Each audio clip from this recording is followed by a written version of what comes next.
Assalamualaikum, my name is Muhammad Adnan Iskar POCZ. My metric number is 20212015 and 42, and today I will explain about 5 macroeconomic objectives from the conventional perspective. First macroeconomic objective are full employment. Full employment refers to the level of employment where there is no existence of legal or involuntary unemployment. The benefit of full employment is economy is the available resources that can be optimized efficiently. More resources that are employed, more output can be produced. Higher output produced can improve our economic growth. The second macroeconomic objective are to achieve price stability. The phenomenon of inflation or an increase in the general price level is a challenge to every nation. A high degree of inflation rate that is associated with a sustained increase in the general price level can be disastrous to an economy. The quantity of goods and services purchased will be less if the inflation rate is high. And the third macroeconomic objective are achieving an equitable distribution of income. Income inequality is a major concern for policymakers to reconcile for multiracial countries such as Malaysia. Taxes are imposed to reduce the income gap between the higher income group and lower income group to control inequality. Higher income groups will pay more taxes than lower income groups.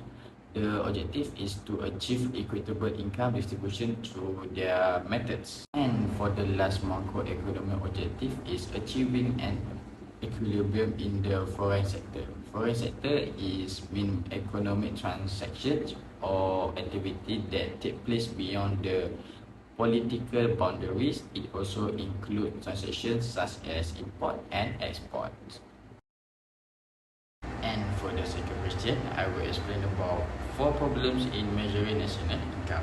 The first problem is non-monetary sector. The problem of non-monetary sector usually arises in most third world countries. The existence of many non-monetary activity in this country, especially in the agriculture sector, makes the computation of the national income more difficult.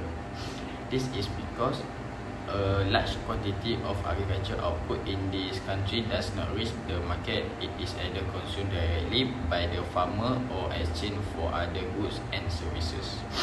This will lead to difficulty in measuring the national income. For the second problem is underground economy. Officially, gross domestic product estimate may not consider the underground economy in which transaction contributing to production such as illegal trade and tax avoiding activity are unreported, causing gross domestic product to be underestimated. People do not disclose their income to avoid paying higher taxes. The consequences are not only the government losing their income revenues, but the sales are not reflected in gross domestic product. And for the third problem is non-market transaction. There are many productive work done in economy, but they are not paid. Food ground in backyard, home repairs, clothes made at home, their family or their friends are not counted in gross domestic product. When these transactions are done, no money changes hand and subsequently no payments are recorded. And for the last problem is double counting. Double counting in national income will appear when both values of the final goods and the intermediate goods are included, because most products go through a series of production stages before they reach the market. Some of their components are bought and sold many times over. To avoid this problem, gross domestic product includes only the value of the final goods and ignore the intermediate goods together. Including the value of intermediate goods would amount to multiple counting, and that would distort the value of gross domestic product. For the last question, I will explain about 4 tools to enforce protectionist policies in a country. The first tool is tarif. Tarif is the first instrument used by the government to protect local industry. Tarif refers to the taxes imposed on imports. When tarif is imposed on imports goods, the price of this good become more expensive. This will lead to a decrease in the consumption of import goods by households. The second tool is quota.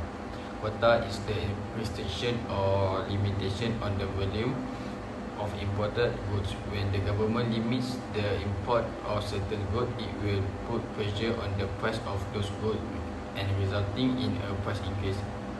As such, demand for the imposed goods is expected to decrease since they have become more expensive. The third tool is subsidies on export. Local producers receive subsidies from government to produce goods and services for export to other countries.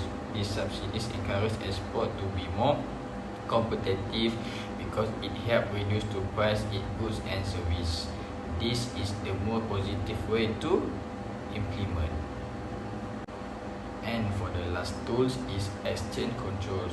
This measure occurs when the government wants to restrict the supply of foreign currency in the country.